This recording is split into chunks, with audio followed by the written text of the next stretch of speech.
a tela cheia do PowerPoint. Mais uma vez, vou pedir a ajuda de vocês, se parar de gravar ou se alguém sair, que vocês me avisem para eu poder tomar aqui as providências necessárias, tá, pessoal? Então, eu vou aqui passar para a apresentação do slide.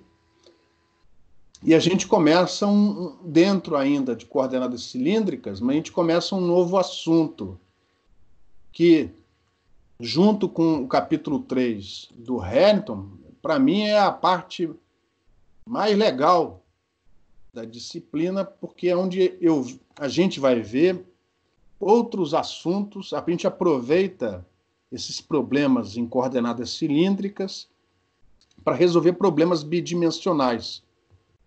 Como o nome já indica, são problemas matematicamente, espacialmente mais simples. E, consequentemente, por serem matematicamente mais simples, a gente consegue explorar um pouco mais. Então, eu vou aproveitar essa última parte do capítulo, da seção correspondendo a coordenadas cilíndricas, para tratar de alguns problemas, de alguns assuntos, que eventualmente nem no Harrington são colocados. Uma ou outra coisa, talvez, no Balanis, e, em particular, um exemplo que eu tirei de um artigo, para mostrar coisas diferentes. Por exemplo, o método momentos. Agora a gente vai falar sobre o método dos momentos, particularmente no problema que vocês têm que implementar. Ou seja, quem não começou a implementar o trabalho computacional já está atrasado, que daqui a mais poucas aulas vocês já vão ter as fórmulas para implementar a última parte do trabalho. Então, quem ainda está atrasado, quem não começou, quem está ainda na primeira parte, dá um gás aí para pelo menos estar começando a implementar a segunda parte, que é da ótica física, quando a gente estiver vendo o assunto que trata do método dos momentos. Aí eu vou aproveitar também para falar um pouco de método da fase estacionária, que é muito importante, por exemplo, na área que o Cássio trabalha, né? Métodos em altas frequências, e por aí vai. Então, a partir de agora, a gente vai, ainda em coordenadas cilíndricas, tratar de problemas bidimensionais, entre outros, espalhamento por cilindros. Então, se a gente vai tratar de espalhamento por cilindros, significa que tem alguma fonte produzindo o campo que vai ser espalhado. Ou seja, agora a gente não vai lidar mais com módulos. Agora nós vamos ter fontes na presença de obstáculos cilíndricos. E, consequentemente, a gente pode achar todas as amplitudes. E para resolver esses problemas, de novo, vamos usar a construção de soluções e aplicar as condições de contorno nessas superfícies, essencialmente cilíndricas. E como vocês sabem, as condições de contorno são nas componentes tangenciais. E aí vamos ter o campo incidente, produzido pelas fontes, e o campo espalhado pelo objeto. E o campo total é a soma desses dois. De maneira que, na hora de aplicar as condições de contorno, nós precisamos saber do comportamento do campo incidente para estimar, calcular o do campo espalhado, tá certo? Por exemplo, componente tangencial do campo elétrico tem que ser nula caso o obstáculo seja um condutor elétrico perfeito. Aí vem o campo incidente com a sua componente tangencial. Consequentemente, o espalhado tem que ter uma componente tangencial de sinal oposto para anular a do incidente. E isso é que vai me dar a dica sobre que funções cilíndricas utilizar para montar o somatório lá dos modos das soluções que nos dão o campo espalhado. Mas para isso eu preciso saber como representar fontes em coordenadas cilíndricas. Então essa seção ela se dedica a isso. Nós vamos pegar algumas fontes, óbvio, as mais importantes aqui para o curso, para os nossos problemas, e mostrar como representá-las em ondas cilíndricas. Isso tanto nessa seção 5.10 como na próxima 5.11. Entre outras coisas, vocês vão notar que eu mudei, eu estou sempre mudando as transparências, tá? Não se preocupem, nenhuma informação foi acrescentada, é só uma forma de tentar melhorar a maneira, né? Já que não tem um quadro branco para ajudar, eu estou tentando fazer com que as passagens de uma equação para outra sejam um pouco menos traumáticas nesses tempos de aula remota. Então não fiquem preocupados com essas ligeiras mudanças. Todas as informações vocês têm nos arquivos PDF que já estão lá no Moodle. Qualquer coisa, depois que eu terminar esse capítulo de ondas cilíndricas, eu faço um novo PDF e ponho para vocês no Moodle, caso vocês queiram baixar um mais atual. Mas voltando aqui, nessa sessão, nosso objetivo principal é a obtenção da função de Green bidimensional. Tá? A gente já tinha visto em várias aulas para trás a função de Green tridimensional. É aquela exponencial E elevado a menos jk módulo de R menos R', dividido pelo módulo de R menos R'. Aquilo ali é a função de Green do espaço livre propriamente dita. Mas quando o problema é bidimensional, a gente pode resolver direto a integral em Z' ao longo do eixo Z. Isso simplifica o problema e tem uma função de Green associada a esse novo problema bidimensional. É o que a gente vai definir, demonstrar na aula de hoje. Para fazer isso, eu vou seguir um caminho um titiquinho diferente do Harrington. O Harrington já parte para a linha de corrente infinita. Antes disso, eu vou resolver um problema que não está no Harrington, mas ele é simples. Eu vou apresentar este problema, que é a distribuição superficial de corrente elétrica sobre um cilindro, onde, nesse caso, o cilindro propriamente dito não é um obstáculo, é uma região cilíndrica, é o mesmo meio dentro e fora do cilindro. O cilindro é só uma superfície matemática e eu consegui, antes da pandemia, ir lá no supermercado e comprar essa tinta mágica, uma tinta de corrente elétrica que eu consigo pintar no espaço, mesmo sem parede. Então você tem essa corrente elétrica, por exemplo, pode ter sido causada, né, na hora da aplicação do princípio da equivalência para tirar o obstáculo e deixar essa distribuição superficial no lugar. Tá? Mas não é o caso aqui. Essa corrente foi imposta. Essa corrente flutua nesse espaço e é uma corrente particular. Essa distribuição é infinita em Z. A corrente é elétrica, consequentemente a solução vai ser Tm, e ela é infinita na direção Z e paralela, ou seja, a corrente está na direção Z. Se você quiser soluções duais TE, o que você faz no problema que a gente vai resolver? O que você muda nele? Alguma pergunta? Alguém quer responder? Coloca a corrente magnética. Exatamente. Se você trocar a corrente elétrica por uma corrente magnética, você vai ter que resolver o problema todo de novo, tá? Mas aí você, ao invés de uma solução TM, você vai ter uma solução TE. Aqui a gente vai fazer só para a corrente elétrica. E, para finalizar aqui na geometria, o cilindro tem raio A. Mas não é só isso, não. Ela é mais particular do que isso. Além disso, a gente vai assumir que essa corrente não varia com Z.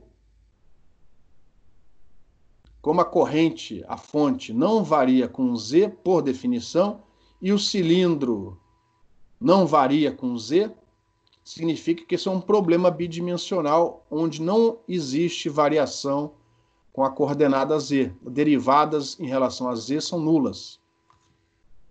Como consequência dessa característica, o alto valor, a constante de propagação, ou seja, o K índice Z é zero. E, consequentemente, o K-ρ é o próprio K.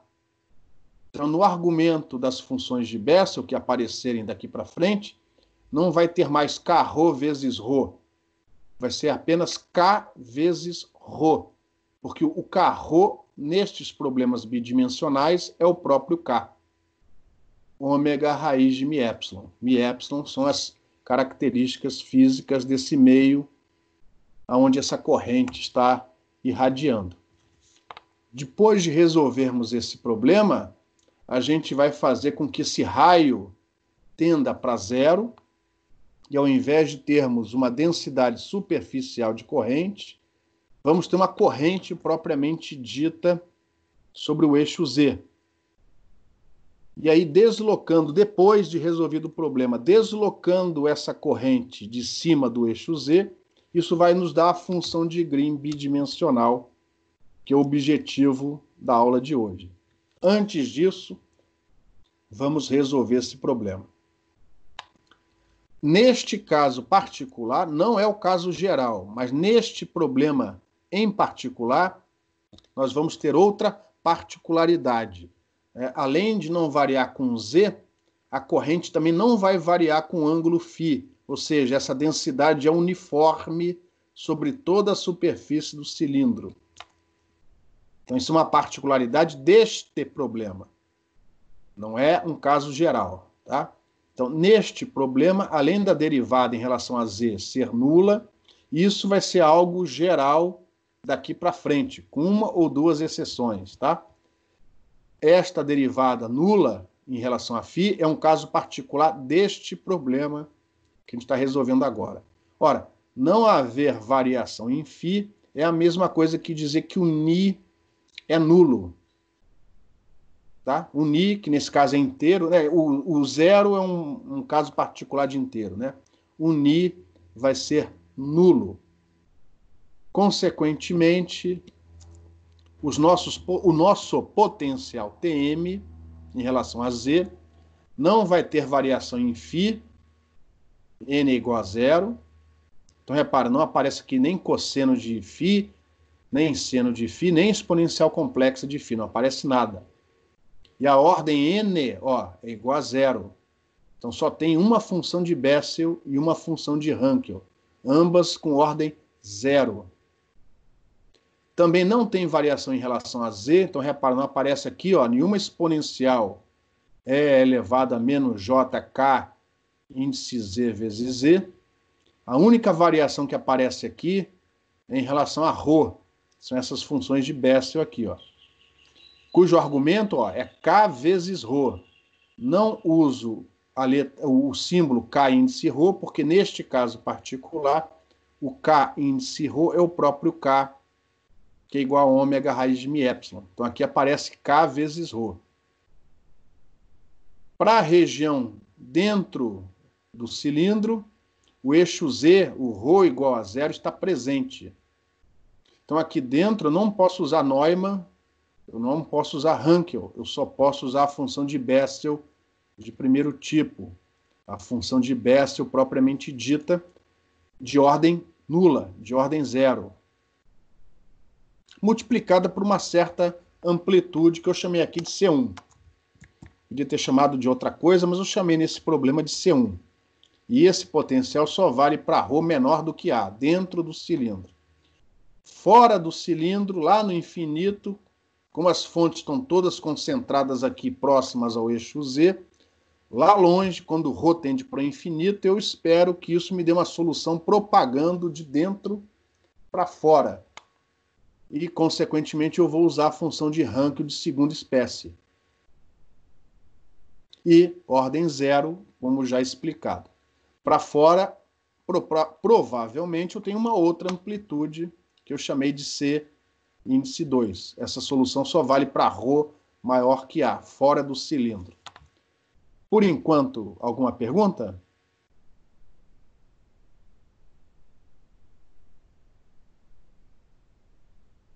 Então, não tendo perguntas, vou continuar. Para aplicar as condições de contorno, eu preciso das componentes tangenciais do campo eletromagnético. Consequentemente, eu preciso da tabela TM. Se eu não estiver enganado, ela vai ser mostrada na próxima transparência. E aqui talvez eu tenha colocado a tabela completa. Não coloquei não. Então isso aqui deve ser mais ou menos o que vocês já têm. Então, eu preciso das componentes tangenciais do campo elétrico e do campo magnético na superfície do cilindro para aplicar as condições de contorno.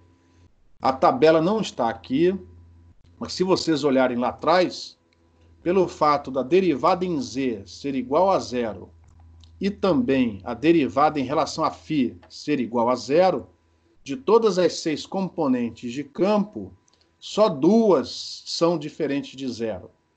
Uma delas é a componente Z do campo elétrico, que é dada por essa expressão, e que pelo fato da derivada em relação a Z ser nula, reduz-se a isto. E a componente φ do campo magnético, que eu vou mostrar daqui a pouco. Bom, em relação à componente tangencial do campo elétrico, o que acontece nessa superfície? Em ρ igual a A. Essa componente de E na direção Z, tangente à superfície, ela é contínua ou descontínua?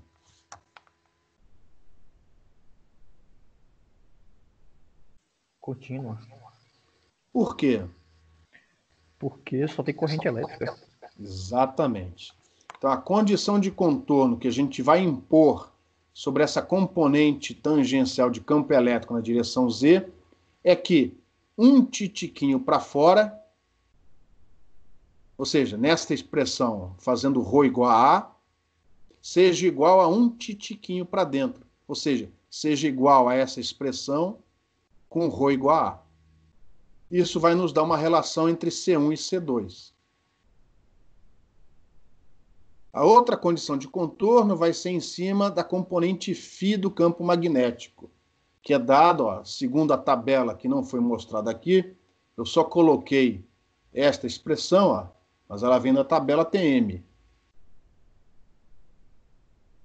E a derivada do potencial, ó, por isso que aparece aqui o K e J' para dentro e H', Hankel' para fora.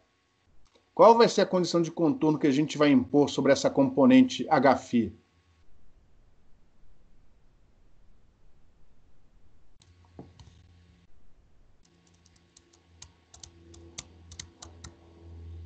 Ela vai ser descontínua proporcionalmente à densidade de corrente elétrica que eu tenho naquela interface. 2 condições de contorno, 2 equações, 2 incógnitas, C1 e C2.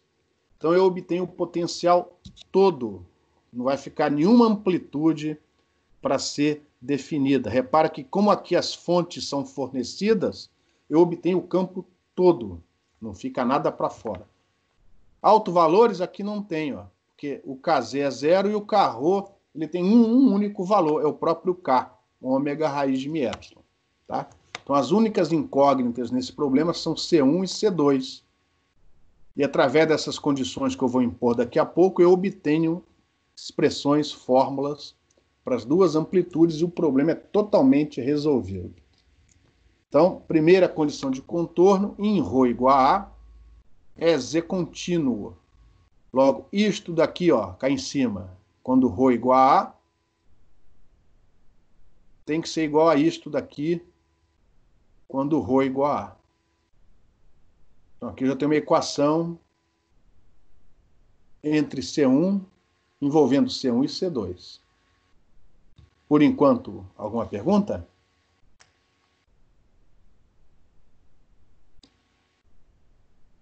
Próxima condição de contorno, N, produto vetorial. O campo do lado do N, menos o campo para dentro, no sentido oposto do N, tem que ser igual a JS. Nesse problema, a superfície é o cilindro, cilíndrica. Logo, a normal é a própria direção ρ, apontando para fora do cilindro. ρ chapéu. Logo, o Hφ+ é o campo magnético tangencial do lado de fora. E o Hφ- é o campo tangencial do lado de dentro. Então, Hφ+ vai ser dado por essa expressão, do lado de fora. O Hφ menos vai ser dado por essa expressão do lado de dentro. Isso é uma coisa. A outra coisa é ver os vetores. J está na direção Z. A normal é na direção ρ. Logo, qual é a componente H que, multiplicada vetorialmente por ρ, vai dar na direção Z?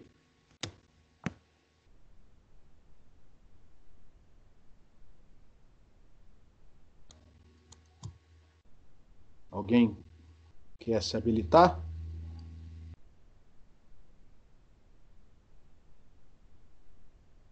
Qual é o vetor que, multiplicado vetorialmente por ρ, dá na direção Z? Φ. Oi?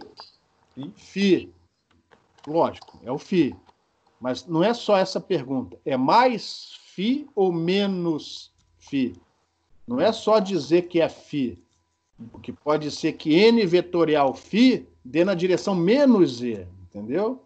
Não é o caso. Aqui, se você fizer com os dedinhos, se tiver problema de visualizar em 3 dimensões na sua cabeça, desenha. Desenha. Não tem vergonha nenhuma em desenhar ou usar os dedos. Eu faço isso o tempo todo. Só que de tanto resolver esses problemas, eu já consigo. Tá? Mas é só porque eu já resolvi esses problemas várias vezes. Se eu estivesse no lugar de vocês, eu ia estar também com as mesmas dúvidas. Isso aqui não é trivial. É trivial para mim porque eu já vi isso várias vezes. Se você olhar as figuras e fizer N, ρ, vetorial, Φ, chapéu, ρ, chapéu, produto vetorial, Φ, chapéu, dá na direção Z, chapéu. Então aqui entra Hφ de um lado menos Hφ do outro igual a JS.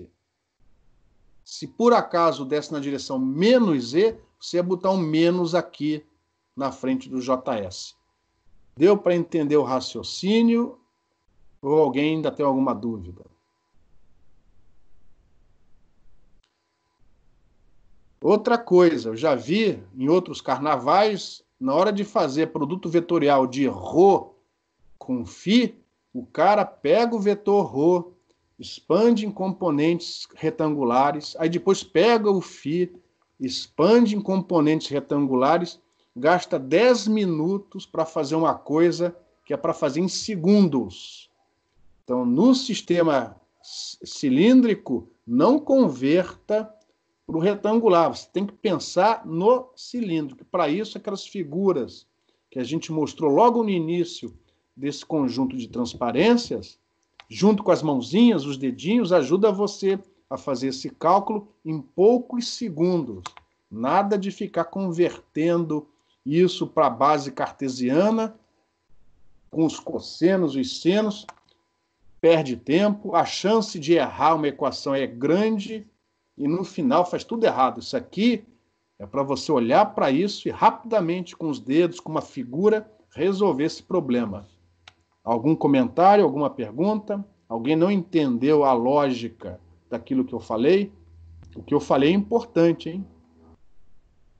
Parece óbvio, mas aí quando chega na prova, alguma pergunta, algum comentário? Bom, então nesse caso é o Hφ do lado de fora, quando ρ é igual a A, menos o Hφ do lado de dentro, quando ρ é igual a A. Essa constante que aparece aqui é a mesma daqui, então não houve troca de sinal. E isso é igual a JS. Isso te dá uma segunda equação envolvendo C1 e C2. Com as duas equações, você determina tanto o C1 como o C2. Então, o que eu fiz aqui foi isolar o C1, tanto na primeira equação como na segunda equação, e com isso eu obtive uma terceira equação. Repara, essa última igualdade, que é só função do C2 e dos demais parâmetros, tá? Então, esta última igualdade vai ser usada para obter o C2. Uma vez obtido o C2, é só você voltar nessa primeira equação e você obtém o C1. Então, como são só duas equações, aqui a gente vai fazer na força bruta, sem precisar montar matriz. Se você manipular esta equação, esta última igualdade, você vai chegar nesta relação. Ó. Beleza? Que vai te dar o C2 em função dessa coisa horrorosa que apareceu aqui entre colchetes. Mas repara, funções de Bessel, eu chamo Hankel também de Bessel, tá? Funções de Bessel, todas com a mesma ordem. Isso é importante, ó. Todas com a mesma ordem, que aqui por acaso é 0, podia ser N. Todas com o mesmo argumento. E, de um lado, H vezes derivada do J, menos, do outro lado, o J vezes a derivada do H. Ou seja, de um lado a derivada está numa, do outro lado a derivada está na outra, e entre elas um sinal de menos. Toda vez que aparecer um negócio assim, não importa se é Bessel, não importa se é Neumann, não importa se é Hankel, toda vez que aparecer algo parecido com isso, isso daqui pode ser reduzido utilizando as relações do... Derivada do produto. Tem um nome mais específico, do Wronskiano. Lembra que a gente falou de um tal de Wronskiano há umas aulas lá para trás? Pois aqui, ó, você vai precisar dessas relações do Wronskiano. Tá? Nós não vamos provar isso, nós simplesmente vamos usar. Então eu vou pegar, ó, esse termo entre colchetes e eu vou repeti-lo na próxima transparência. Está lá ele. Talvez eu tenha trocado aqui o sinal, tá? E aí, você vai lá no livro que fala sobre as funções de Bessel, você procura e não acha essa relação. Aí você para e pensa, espera aí, mas tem aqui Hankel, eu posso reescrever Hankel como uma combinação de Bessel com Neumann. Aí você faz isso e reescreve e você vai ver que dá isso daqui, ó. Eu não vou provar, tá? Isso aí vocês vão verificar. Que isso daqui é a mesma coisa que isso. Aí você volta no livro, aí isso você já acha. Esse cara, essa propriedade, esse Wronskiano, já está tabelado lá naquele livro do NIST. E outros livros de matemática, quem quiser usar, usa outra coisa. Nós não vamos provar, mas isso daqui você prova da equação diferencial, cuja solução são as funções de Bessel, você consegue provar que isso daqui é igual a isso. Aqui no curso, vocês vão usar essas coisas e vão acreditar que isso é verdade, tá? Ou seja, esta relação é simplesmente dada por isso. O que simplifica extraordinariamente a expressão dos seus coeficientes. Então você volta lá atrás, acha o C2, usando essa relação, e depois substitui em outra relação para achar o C1. E com isso a gente matou, a gente determinou o potencial Tm em todo o espaço, dentro e fora desse cilindro onde está a sua distribuição de corrente elétrica. Tá? Alguma pergunta?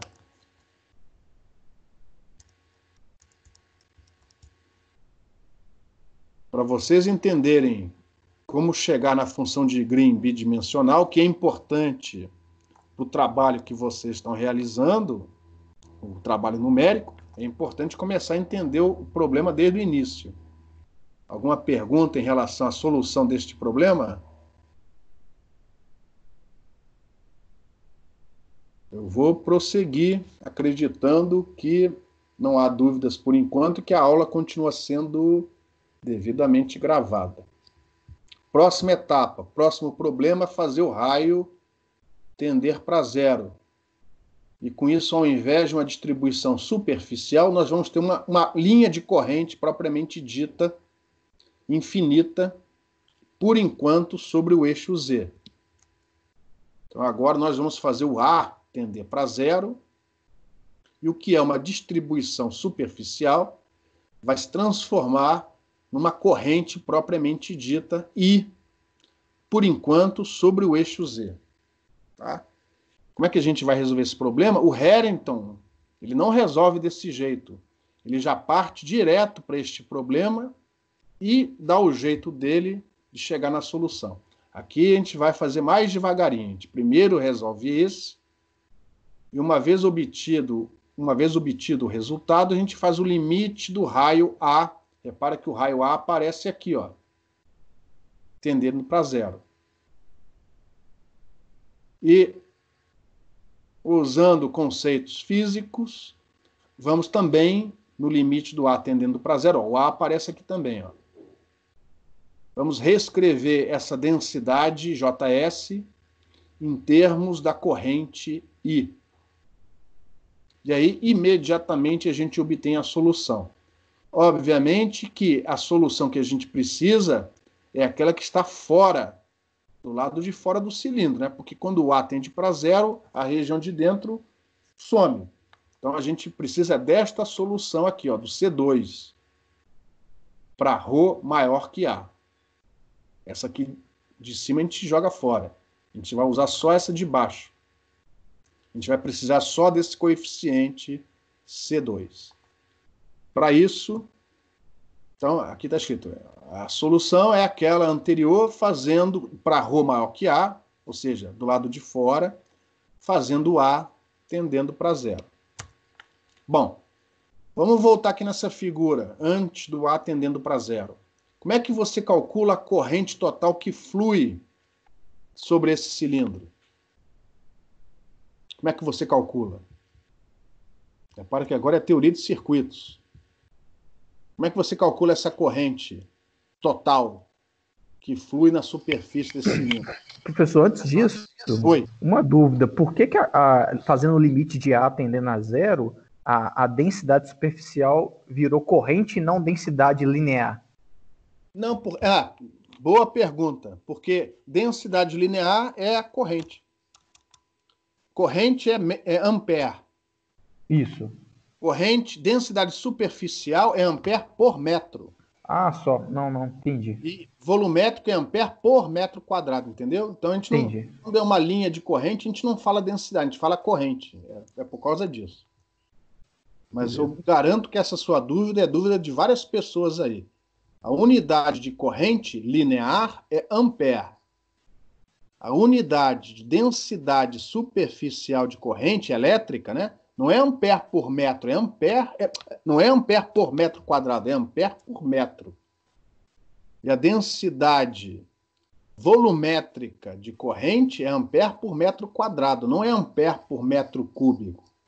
A corrente é aquela que atravessa a área, ampere por metro quadrado, se for volumétrica. No nosso caso aqui, ó, é superficial, é ampere por metro. Inclusive, essa sua dúvida tem a ver com o que eu estou perguntando agora. Como é que eu calculo a corrente total que flui na superfície desse cilindro? Essa sua pergunta foi muito boa. Você divide a corrente pela circunferência do cilindro? Divide, não. Você integra... Você quer saber a densidade ou a corrente? Eu quero que, a partir do JS, dessa geometria, eu quero calcular a corrente total que está fluindo aqui na direção Z. Como é que eu calculo isso a partir dessa geometria, a partir do JS? Qual é a conta que eu tenho que fazer? Eu tenho que integrar o fluxo de corrente, não sobre a área, que afinal de contas a corrente é superficial, mas no perímetro do cilindro. Por isso que densidade superficial de corrente é ampere por metro. Então eu teria que integrar em φ, de 0 a 2π, esse JS. Só que aqui, neste caso particular, JS é uniforme. Então, o JS passa para fora da integral, e a integral é simplesmente o perímetro desse círculo, da seção reta do cilindro. Se fosse um quadrado, um quadrado teria que ser ao longo do quadrado. Bom, Neste caso particular, como a corrente é uniforme, a corrente total I é JS vezes o perímetro da seção reta. No caso, o raio é A, 2π vezes A. Ou seja, JS é I dividido por 2π vezes A. Então, eu vou pegar esse JS, essa expressão, e substituir aqui, ó. E aí que bacana, aqui apareceu A vezes JS, ó. Então, quando eu multiplicar A vezes JS aqui, o A vai sumir e no lugar vai ficar apenas o I.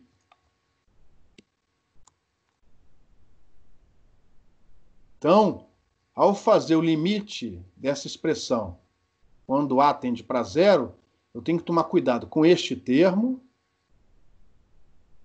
e também com este termo aqui da função de Bessel, porque ela depende de A, o argumento depende de A. Acontece que JS vezes A é I sobre 2π. Então, ao invés de colocar aqui A vezes JS, eu vou substituir por I dividido por 2π. E a função de Bessel de ordem zero, quando o argumento é nulo, ela vale quanto? A gente falou sobre isso umas aulas atrás. Alguém se lembra? Vale 1. 1, exatamente. Então, no lugar do A vezes JS, eu vou substituir por essa relação. E no lugar dessa função de Bessel de ordem zero, eu vou substituir por 1. E aí, repara, eu chego à conclusão que o potencial, quando essa densidade superficial de corrente tende uma linha de corrente sobre o eixo Z, é dado por essa expressão. Este é o potencial. Essa é a resposta ao impulso bidimensional. Essa linha infinita de corrente é o meu impulso em duas dimensões. Porque em duas dimensões, ρ e φ, ela existe num ponto. No plano Z igual a zero, ela passa por um ponto. Esse é o equivalente à resposta ao impulso, só que em duas dimensões, bidimensional. Esta daqui é quase a função de Green bidimensional que a gente procura. Por enquanto, alguma pergunta? Ela só não é a função de Green que a gente procura porque nós particularizamos por uma linha de corrente sobre o eixo Z. Para ela ser mais geral, a gente precisa deslocar essa corrente de cima do eixo Z. Professor. Oi. Antes disso, eu não entendi a sua colocação de falar que isso é resposta ao impulso. Quando era tridimensional, a gente partiu do dipolo infinitesimal, não foi? Isso, exatamente. Mas e por que agora a linha de corrente seria a entrada dessa resposta ao impulso? Eu não entendi isso. Próxima transparência. Ao eliminar a coordenada Z do problema, já que não há variação em relação a Z, eu posso tratar o problema no plano Z igual a zero. Então, repara, no plano Z igual a zero, ou seja, olhando a figura de cima, a minha linha de corrente está aqui, ó, atravessando na direção perpendicular ao plano do slide. Em duas dimensões, isso vai ser o meu impulso.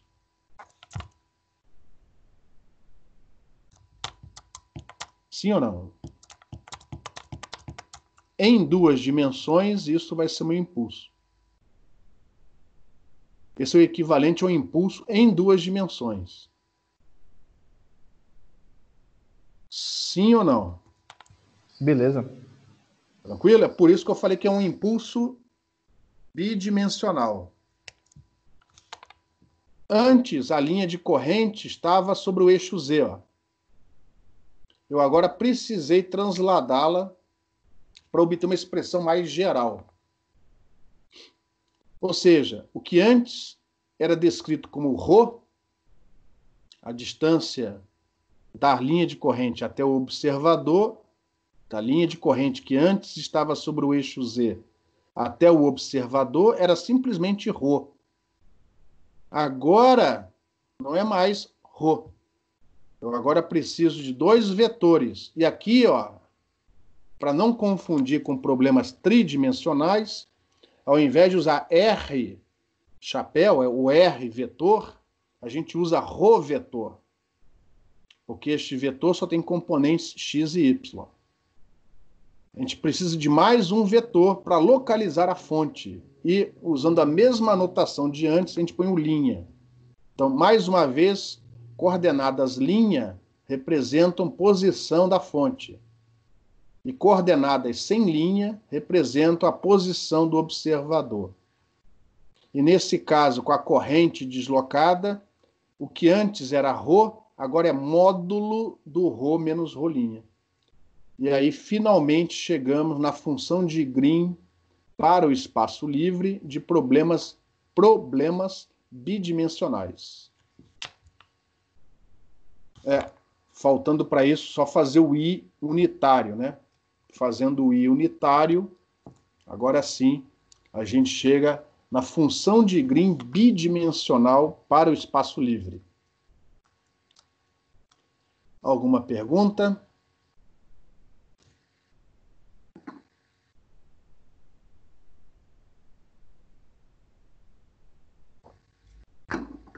Antes de prosseguir, pode ser que alguém tenha na cabeça assim, puxa vida, como esta nova teoria se relaciona com aquela que a gente viu antes? Ou seja, antes a gente estudou o problema em 3 dimensões, x, y, z, e tinha uma função de Green do espaço livre. Puxa, agora está aparecendo outra. Qual é a relação entre as duas? Existe sim relação entre as duas, óbvio, né? Afinal, as equações de Maxwell é uma coisa só, e dadas as fontes e as condições de contorno, vocês já viram, a solução é única. Então, repara, este resultado poderia ter sido obtido através da teoria vista anteriormente. Só que os passos matemáticos para demonstrar o que eu vou falar agora são terrivelmente complicados. Então, a gente não viu dessa maneira.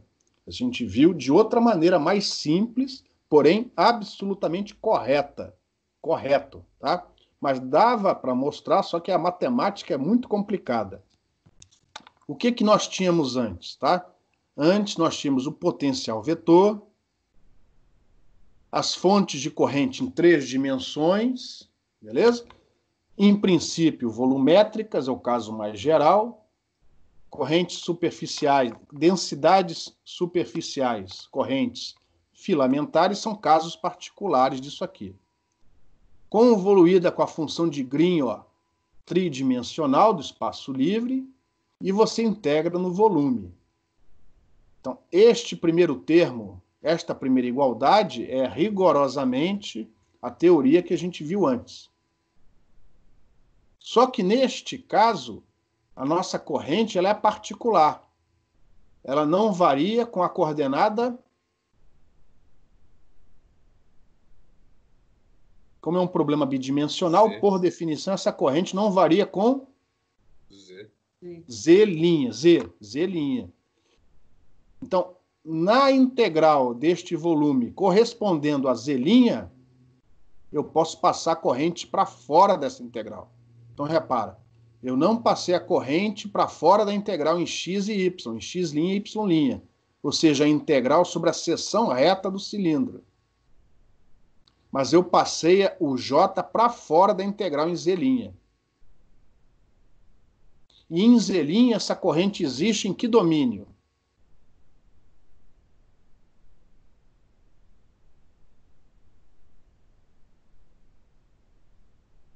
Qual é o domínio Z' do nosso problema? No infinito?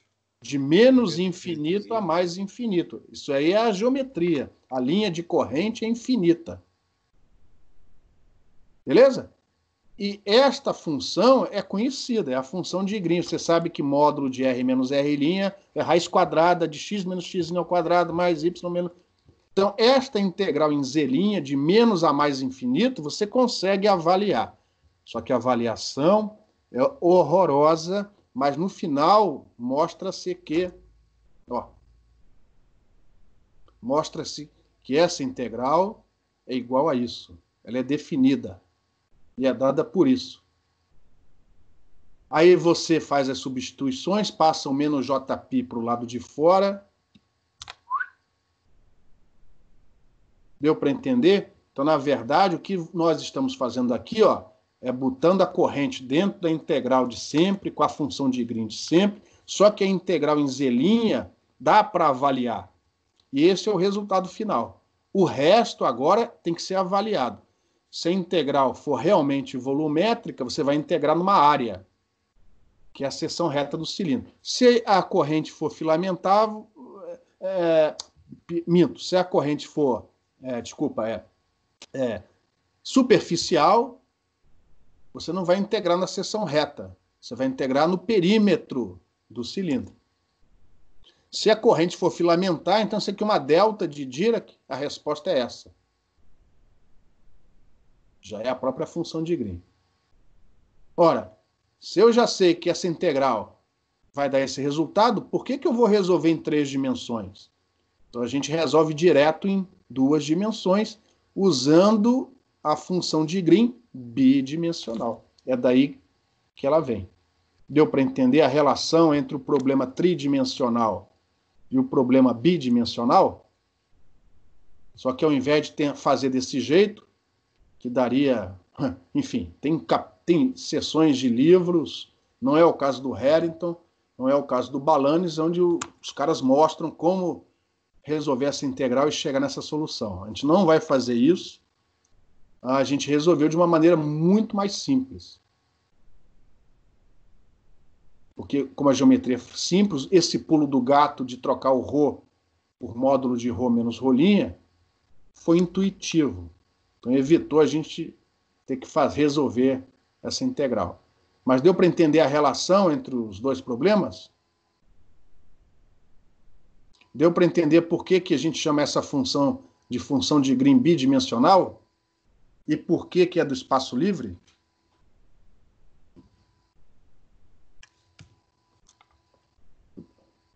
Isso daqui entra direto no trabalho de vocês. É através de uma coisa baseado nisso que você vai obter o campo espalhado, tanto usando o método da ótica física, como o método dos momentos. Então está na hora de, se você tiver alguma dúvida, pergunta agora.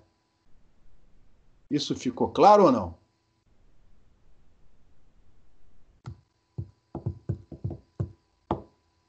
Nenhuma pergunta, eu vou prosseguir. Existem os casos particulares de sempre. Por exemplo, quando o seu observador está muito afastado da distribuição de corrente, muito afastado do cilindro, de tal maneira que esse vetor ρ tende a ficar paralelo ao vetor ρ menos rolinha. E aí nós vamos realizar algumas aproximações em cima da função de Green do problema, muito parecido com o que a gente fez aqui, Só que aqui era em 3 dimensões, aqui em 2 dimensões. Aqui era exponencial, dividida pelo módulo, aqui é uma função de Hankel. Mas a filosofia é a mesma, que é a próxima transparência. Perdão, desculpa. Então, se você tiver distribuições de correntes bidimensionais, e aqui essa figura muito mal desenhada representa o cilindro, a seção reta do cilindro, onde você tem a sua distribuição de corrente, que pode ser elétrica ou magnética. Então, se for elétrica, você determina o potencial vetor magnético bidimensional, usando essa expressão. Por dualidade, você pode repetir os mesmos passos, a gente não vai fazer isso por motivos óbvios, porque também não precisa. Você pode, dadas as fontes bidimensionais magnéticas, achar o potencial vetor elétrico correspondente usando essa relação. E esta figura é bidimensional, tá? Não é R, não é volume. A gente usa ρ e rolinha. Isso aqui é a seção reta do cilindro onde encontra-se a sua distribuição de corrente.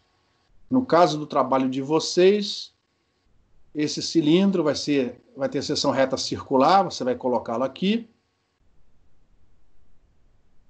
E o rolinha vai estar no perímetro desse cilindro. O raio vai ser constante e o filinha vai variar de 0 a 2π. E é assim que você vai avaliar a integral correspondente para achar o campo espalhado. Alguma pergunta?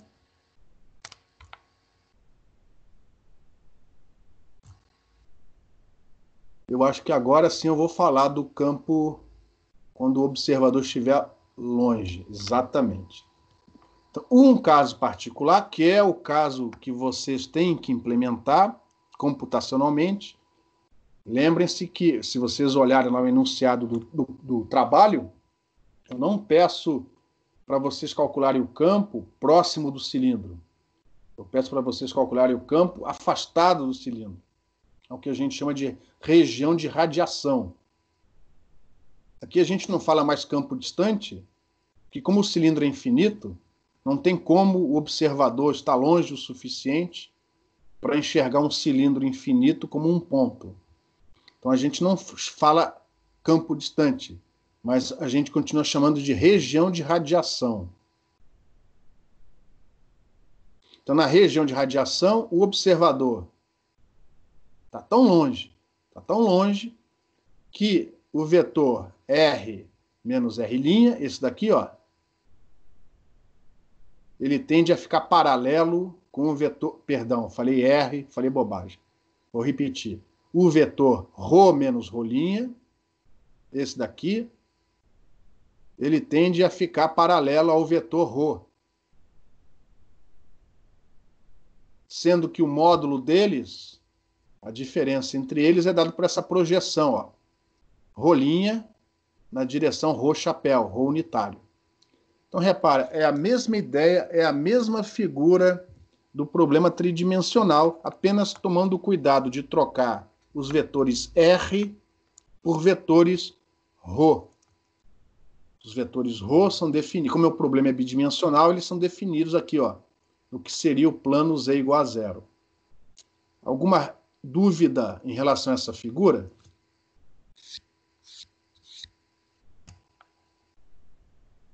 E aí a filosofia é idêntica à anterior. Para os termos de amplitude, a gente vai simplesmente, essa diferença aqui para amplitude, já que o observador está muito longe, o erro na amplitude vai ser desprezível. Então a gente simplesmente vai dizer que módulo de ρ menos ρ' é ρ. Para amplitude, a gente vai dizer que módulo de ρ menos ρ' é ρ, o módulo do vetor ρ. Agora, para fase, não. Para fase, a gente precisa de uma aproximação melhor. A gente vai dizer que, para fase, o módulo do vetor ρ menos ρ', ó, o módulo do vetor ρ menos ρ' é o módulo do ρ, o ρ propriamente, menos essa projeção aqui, ó, menos a projeção do vetor ρ' na direção unitária ρ. Repara que é a mesma coisa em forma, o formato é o mesmo que já foi usado no problema tridimensional, trocando a letra R pela letra ρ. Alguma pergunta?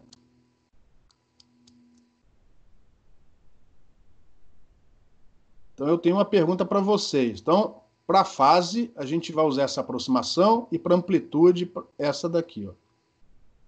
Mas a gente olha aqui para o integrando, ó. Cadê a amplitude, cadê a fase nessa expressão do integrando aqui em cima, onde aparece a função de Hankel? O que é amplitude, o que é fase?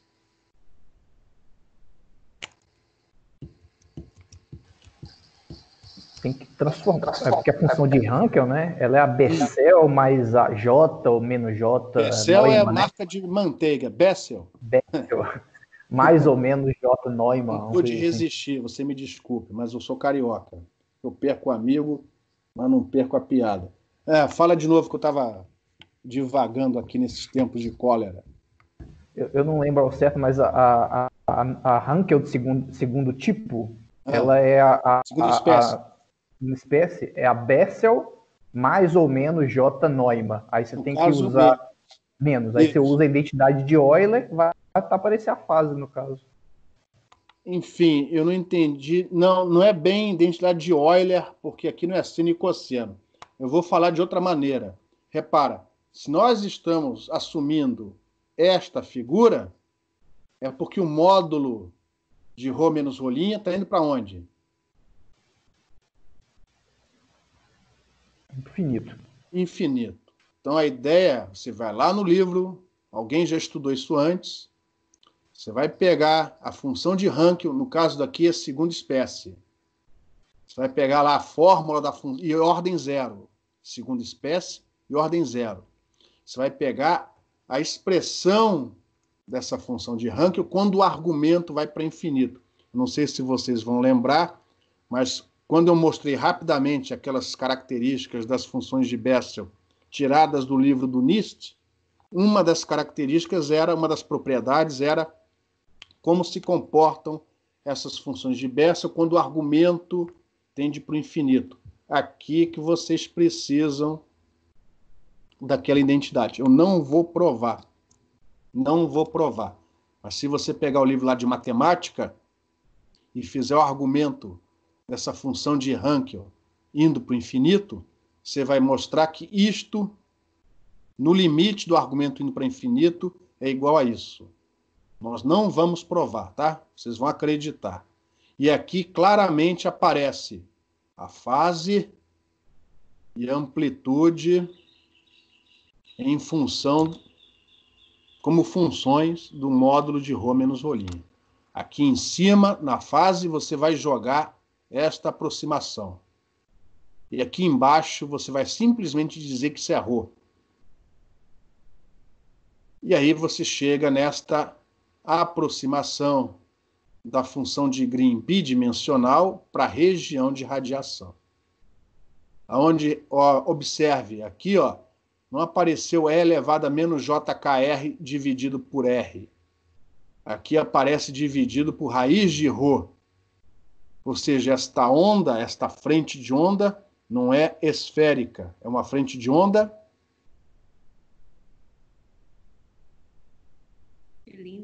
cilíndrica. Puxa, por que é a raiz de Rho? Porque se o campo é proporcional ao inverso da raiz de Rho, a densidade de potência é proporcional a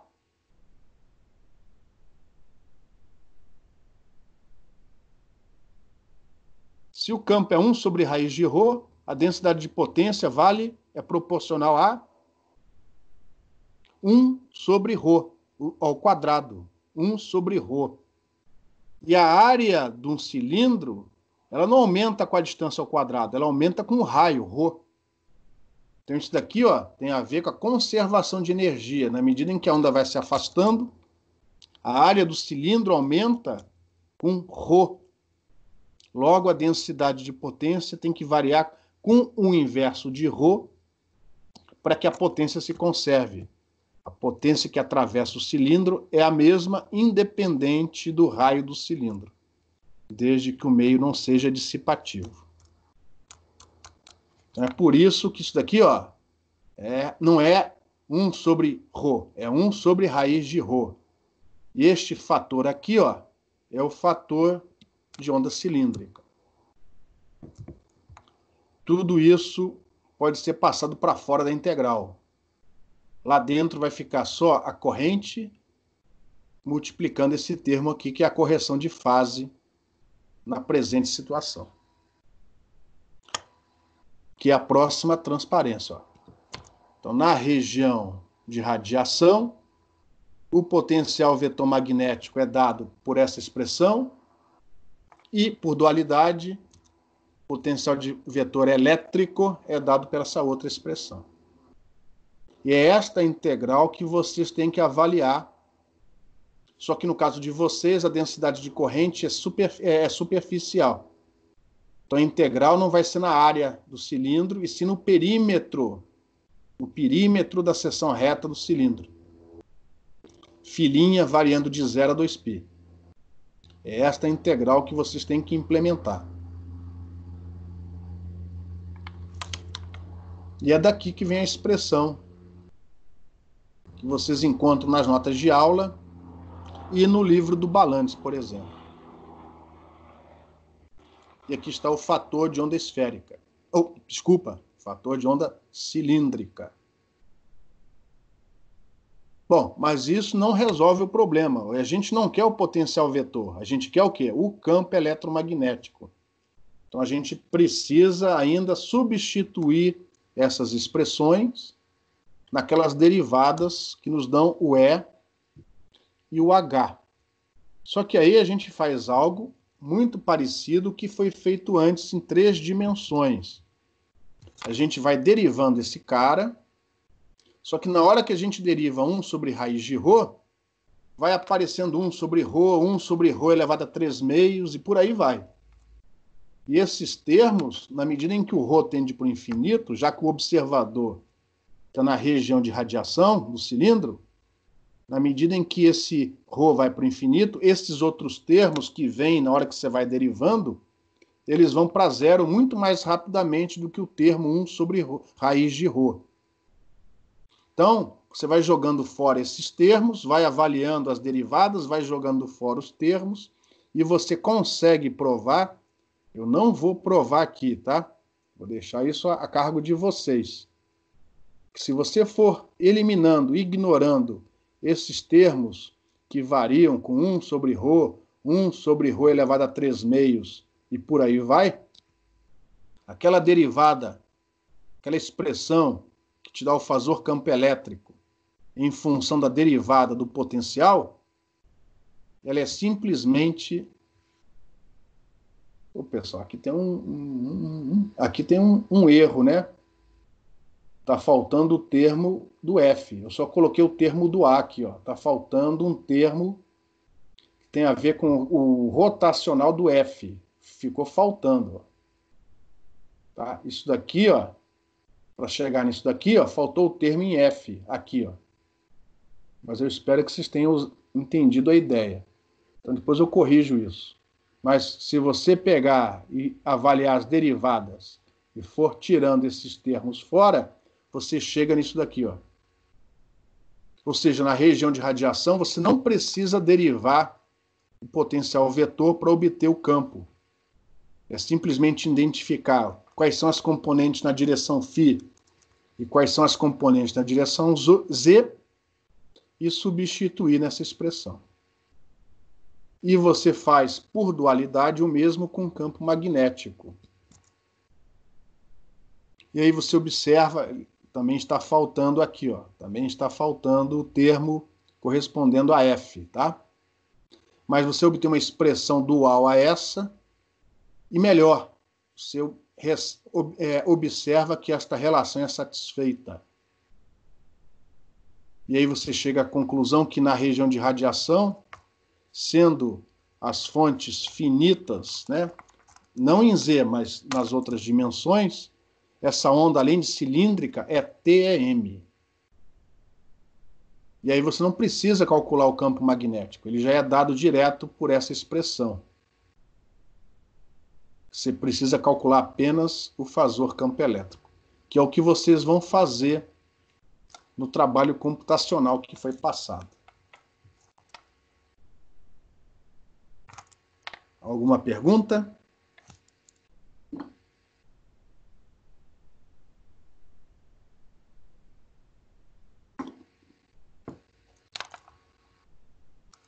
Nenhuma pergunta?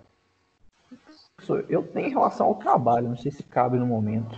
Vamos deixar para depois que eu terminar a aula, eu paro de gravar e você pode perguntar à vontade, tá bom? Beleza. Em relação a essa teoria que a gente mostrou agora, essas fórmulas, alguma pergunta? Eu não enxerguei por que o exponencial de JK-ρ dividido por raiz de ρ é uma onda cilíndrica. Eu realmente não entendi isso. Então vamos pensar da seguinte maneira. Você está longe da sua fonte, você está longe do cilindro. Ele continua infinito em Z. Mas quanto mais longe você estiver do cilindro, mais você olha para trás e enxerga ali um fio infinito, né? Você não consegue mais distinguir a seção reta do cilindro. Você vê um fio, tá certo? E você está afastando. Isso provoca uma onda cilíndrica, uma frente de onda cilíndrica. Então imagina uma frente de onda que é um cilindro infinito em Z. Tranquilo? Sim. Como a área, lógico, a área é infinita, tá certo? Mas como a área varia com o raio de um cilindro? Como a área de um cilindro varia com o raio? De forma quadrática. Rho ao quadrado? É, Não.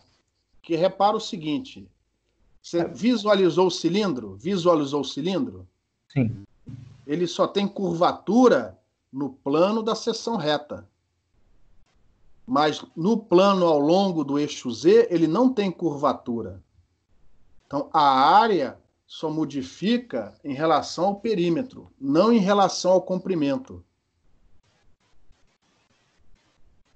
Ou seja, a área não varia com ρ ao quadrado, a área varia com ρ. É como se a parede virasse um plano, no caso?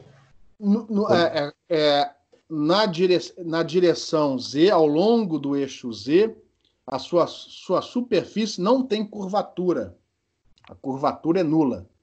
Ela só tem curvatura no plano ortogonal, no plano perpendicular ao eixo Z. Ou seja, a área varia no perímetro, mas não na altura do cilindro. Entendi. Por exemplo, a esfera, na medida em que o raio da esfera R aumenta, a área da esfera aumenta com R ao quadrado. Mas no cilindro, ela não aumenta com ρ ao quadrado, ela aumenta com ρ.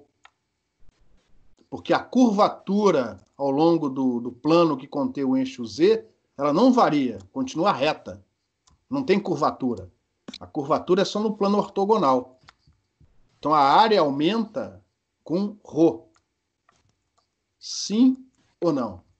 Não entendi. Não entendeu ou entendeu? Entendi. Pronto. Se a área aumenta proporcionalmente a ρ, a densidade de potência ela tem que aumentar com o inverso de ρ para que a potência se conserve. Se você tiver dois cilindros concêntricos de raios diferentes e não houver perdas de um para o outro, a potência total que atravessa o primeiro tem que ser a mesma que atravessa o segundo. Então, para que isso aconteça, se a área do cilindro aumentou com ρ, a densidade de potência tem que variar com 1 sobre ρ, para ρ cortar com ρ. E se a densidade de potência varia com 1 sobre ρ, é porque o campo tem que variar com 1 sobre ρ ao quadrado. Aqui não dá para ver, mas aqui dá.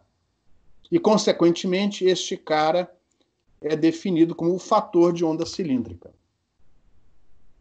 Outro caso particular, onda plana. No caso da onda plana, na medida em que a frente de onda propaga, como é que a área varia da frente de onda plana?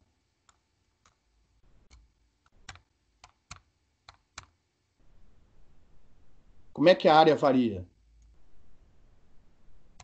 A área varia? Imagina um plano, você transladou. A área variou?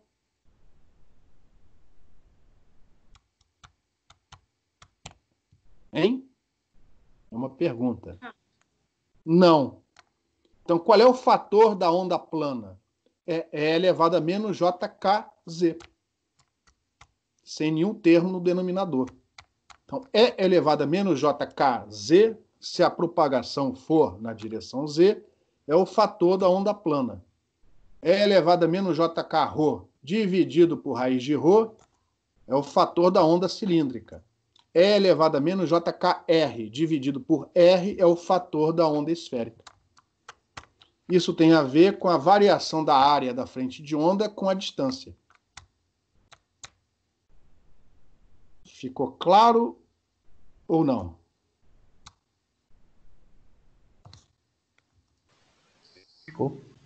Beleza? Tranquilo? Pergunta à vontade. Não... Só o Elvésio pergunta. E eu tenho certeza que tem mais gente aí com dúvida. A hora de perguntar é agora, pessoal. Eu vou prosseguir. E aqui a gente vai terminar a aula de hoje com esse exemplo. Um exemplo bobinho. E ó, eu até coloco aqui as correntes, elas não estão nem na direção Z.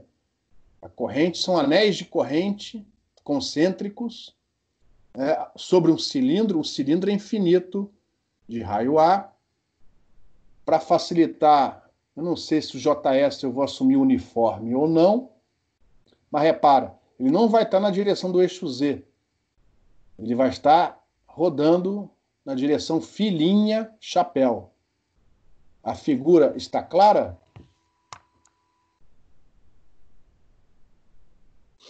Como eu já obtive a função de Green, eu não preciso mais que essa corrente esteja necessariamente na direção Z.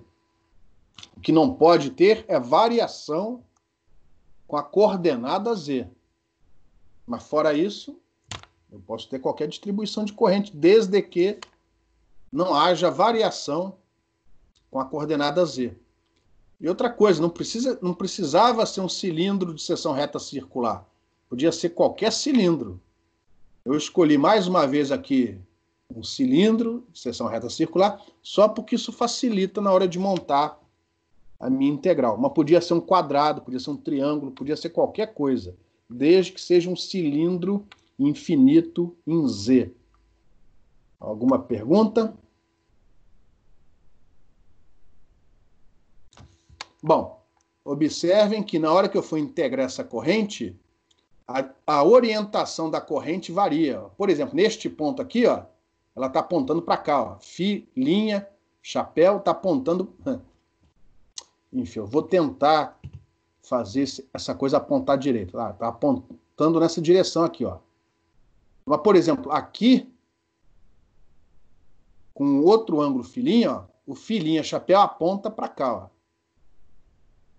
Aqui, ele aponta para cá. Então, repara, esta direção filinha-chapéu varia com a coordenada filinha, que vai ser a variável de integração.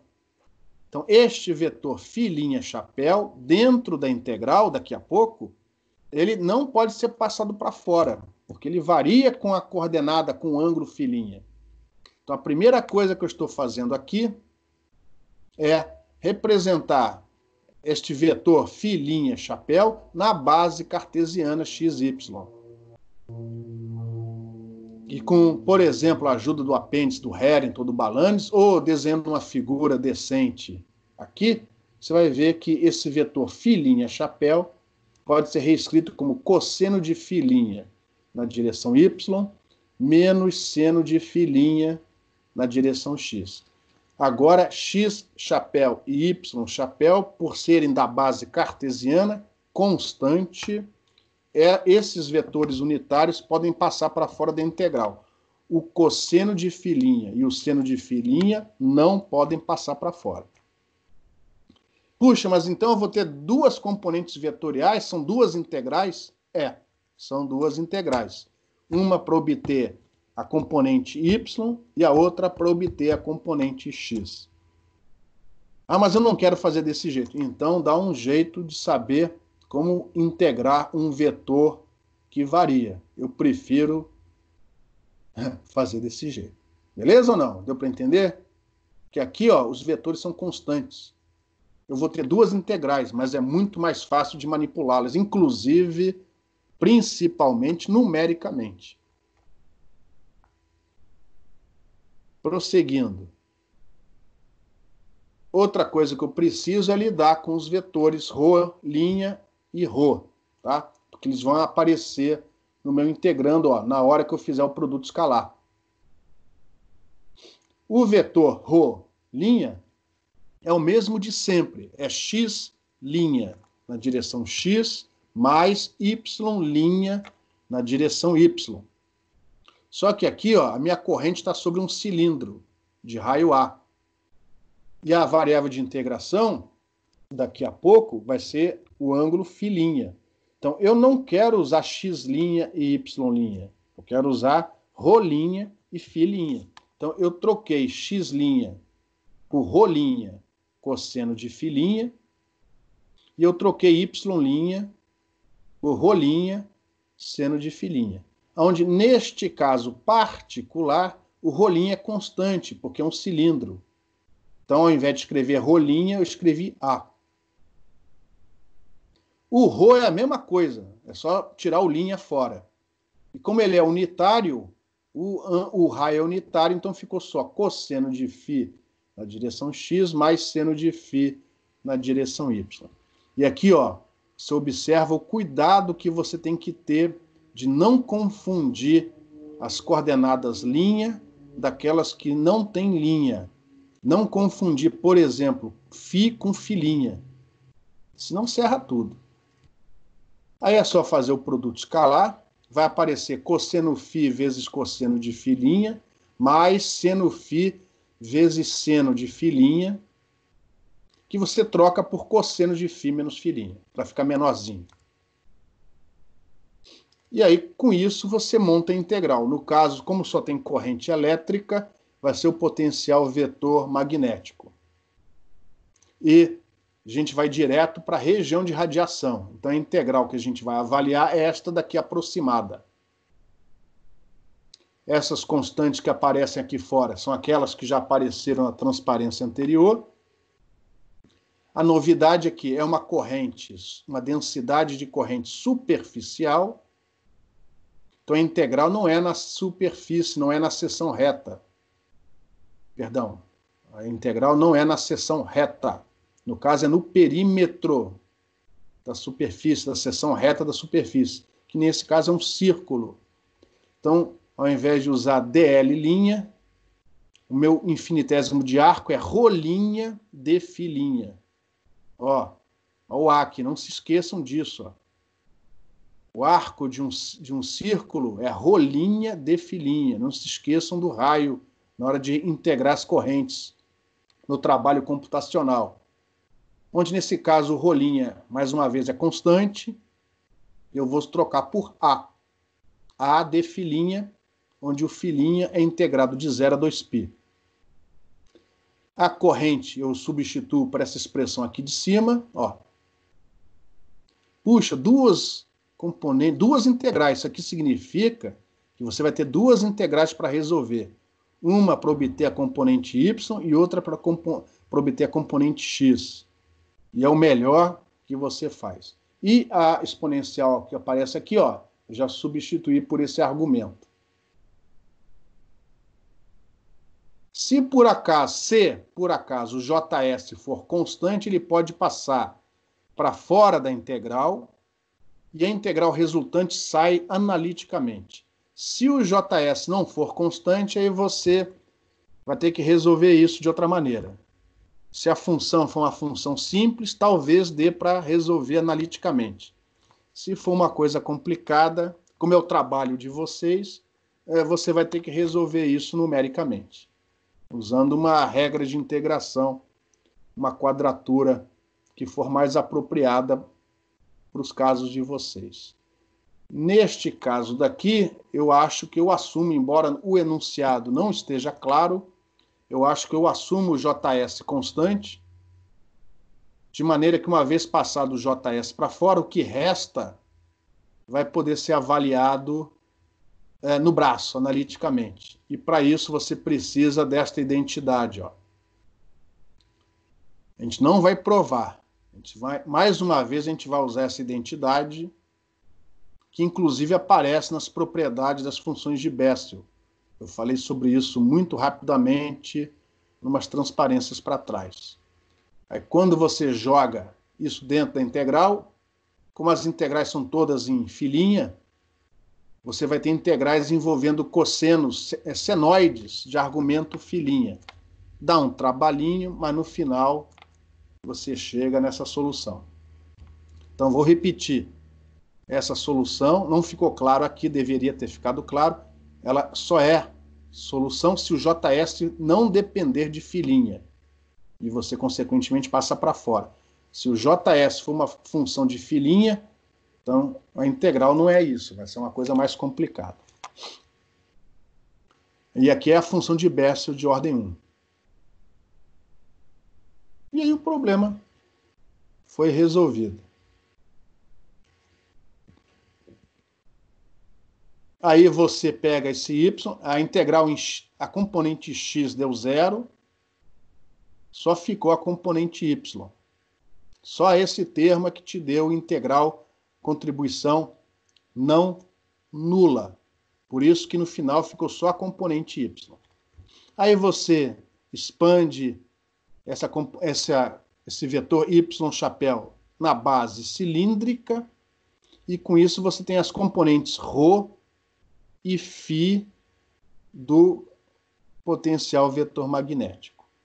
Você joga a componente ρ para fora e a componente φ você substitui aqui, e finalmente você tem o campo elétrico, o fasor campo elétrico, na região de radiação dessa densidade cilíndrica de corrente.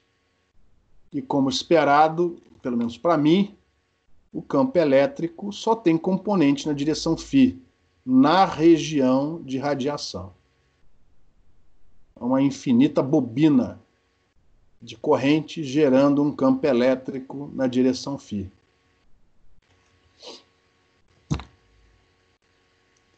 E com isso a gente encerra a apresentação, abrindo aqui para as perguntas. Alguma pergunta? Eu tenho. Ainda não sobre o trabalho, né? Não, Depois, não. quando eu paro a gravação, aí você pode, qualquer um, faz as perguntas que quiser sobre o trabalho. Não tem mais aula nesta semana. Pois não. O φ chapéu, quando o ângulo é 0, aponta na direção x, correto? O φ, vamos lá. No caso, está tirando linha fora. Pensando só em φ chapéu, quando esse ângulo, essa direção, desculpa, quando essa direção está localizada sobre o eixo x. Deixa eu pegar um sistema de coordenadas aqui, se eu achar, só para ilustrar melhor, porque eu vou responder não só para você, mas para todo mundo, né? E as pessoas... Eu, por exemplo, não tenho na minha cabeça a mesma figura que vocês. Então, eu peguei aqui uma transparência, que é uma transparência que está uma à frente. Isso aqui a gente vai ver na próxima aula, mas eu só vou aproveitar aqui a figura, tá, pessoal? Só para ajudar aqui a pensar. Então, aqui, ó, eu tenho o sistema de coordenadas x, y, o z está apontando para fora do slide. Beleza? Beleza. Estamos conversando a mesma língua? Sim. Tá. Aí você quer saber o seguinte: se o observador, por exemplo, estiver sobre o eixo x, para onde aponta φ chapéu? Aí eu afirmei que é na direção x. Não. Repara. A figura não é boa. A culpa não é sua. A culpa é minha. Vou sair daqui, vou para uma melhor, se tudo correr bem, lá no início aqui. Essa aqui que vai ser a melhor. Então, aqui está a definição. Vou passar todas as figuras, tá? Essa é a nossa base vetorial cilíndrica. Não confundir coordenadas cilíndricas com a base vetorial cilíndrica. Elas, obviamente, estão relacionadas, fortemente relacionadas entre si, mas uma coisa é a base vetorial, outra coisa são as coordenadas que localizam o ponto onde aquela base é definida, beleza? Então, ó, esta é neste ponto aqui, ó, neste ponto, deixa eu mudar só um momentinho, por favor. Neste ponto aqui, ó, esta é a base cilíndrica. Então, repara, se você virar essa página aqui, ó, esse semiplano, e passar esse semiplano aqui para esse plano ZX, ou seja, se o observador estiver aqui, tá vendo? Neste plano, o vetor φ chapéu, ele não vai apontar na direção x. Quem vai apontar na direção x, se o observador estiver aqui, se o ângulo φ for igual a 0, quem vai apontar nessa direção vai ser o vetor ρ chapéu. E sabe como é que você vê isso? Olhando para essa fórmula aqui, ó. Quando φ é igual a zero, ρ chapéu aponta na direção X e φ chapéu vai apontar para lá, ó. Vai apontar na direção Y chapéu. Beleza, entendi meu erro aqui. Sim ou não? Sim, entendi. Respondeu a dúvida? Uhum. Respondeu a pergunta? Tranquilo ou não? Sim. Beleza. Mais alguma pergunta, pessoal? A hora de perguntar é agora. Ô, professor, eu tenho uma pergunta, só que não necessariamente está relacionado... É dentro dessa integral, mas não necessariamente está relacionado com os seus slides. Tem a ver um pouco com o que eu pesquiso e que é questão desses slides. Posso perguntar agora? Lógico. Posso? Desde que não seja sobre o trabalho, como já foi combinado, por mim, vai ficar para depois de eu encerrar a gravação. Mas deixa eu só botar de novo na integral, tá? Tá bom. É isso daqui, essa transparência? Pode deixar essa integral aí. Deixa eu só aumentar a figura aqui e mexer nesse negócio aqui, esse ponteiro. Pronto. Pode perguntar.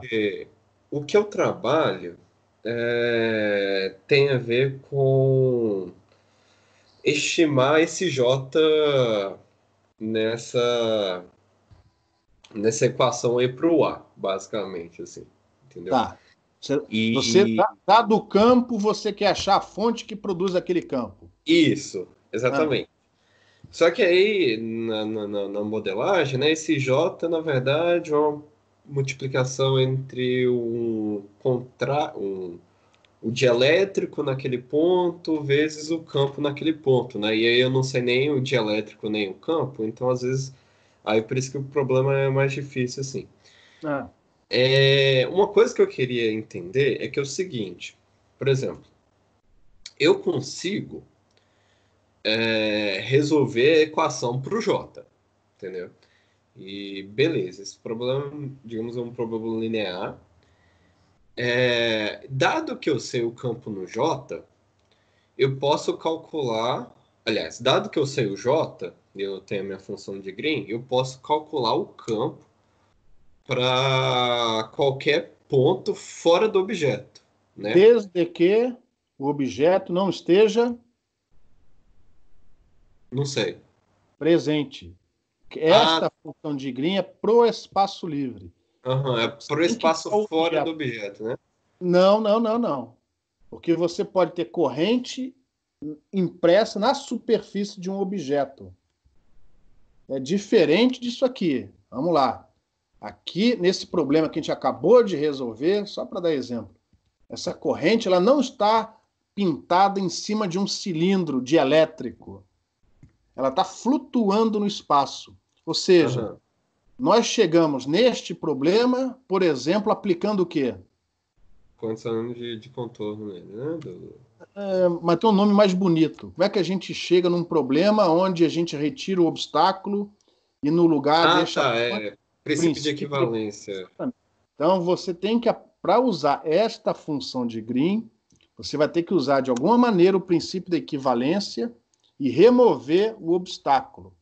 E o problema não é tão trivial assim, porque o que tem dentro do cilindro no problema original importa também. É lógico, se você trocar o material, a resposta é outra, mesmo que a corrente impressa... Então, na verdade, você tem que... Se você for usar essas equações integrais, você vai ter que montar um problema onde você vai usar o princípio da equivalência para fora, o princípio da equivalência para dentro do cilindro e acoplar os dois, aí sim aplicando as condições de fronteira, as condições de contorno, isso, entendeu? Continuidade das componentes tangenciais ou descontinuidades se houver fontes impressas.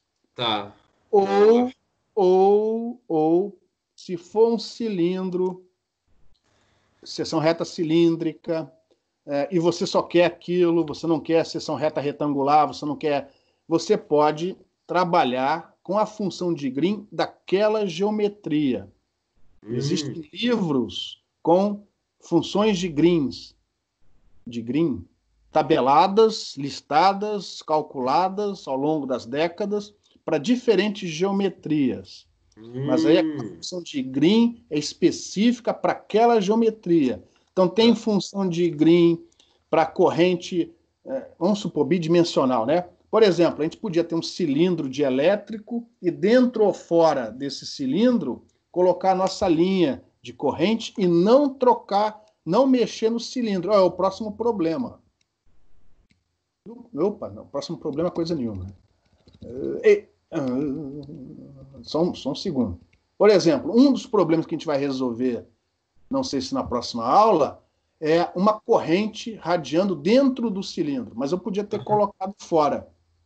Se eu resolver esse problema, eu achei a função de Green para essa geometria, entendeu? Só que olha só.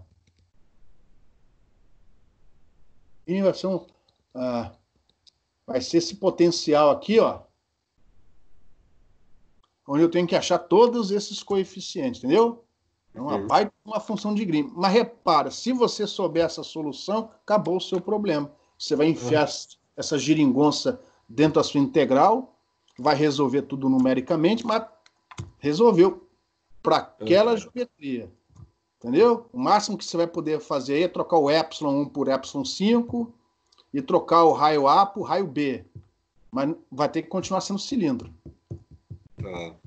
Você entendeu, né? Então você pode, se a geometria for muito particular e a separação de variáveis puder ser utilizada, resolvendo um problema como esse, ó, você vai achar uma função de Green para aquela geometria. Se você passar a sua corrente para fora do cilindro, vai ter que resolver outro problema. Muito parecido com isso, mas é outro problema. Então é possível você achar uma função de Green para uma geometria específica. Tá? O problema é que o programa que você vai obter só serve para aquilo.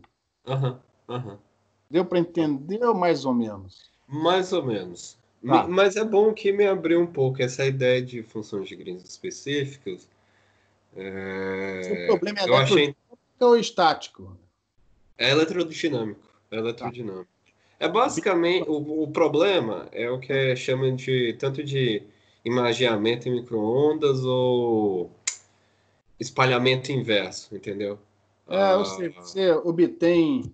Enfim, eu entendi. Você quer uma antena que tenha um certo diagrama de radiação. Que antena é essa, não? Não é não. Você obtém imagem... Na verdade, eu tenho as medições, eu quero entender o que é esse meio, o que é esse objeto que está presente ali. Tá legal. Essa é uma área que eu não domino, eu desconheço. Se fosse no espaço livre, já seria complicado. Com solo presente e ele está próximo da antena, não é campo distante, é um problema muito mais complicado. Tá, pode crer. Infelizmente. Beleza. Mais alguma pergunta, pessoal?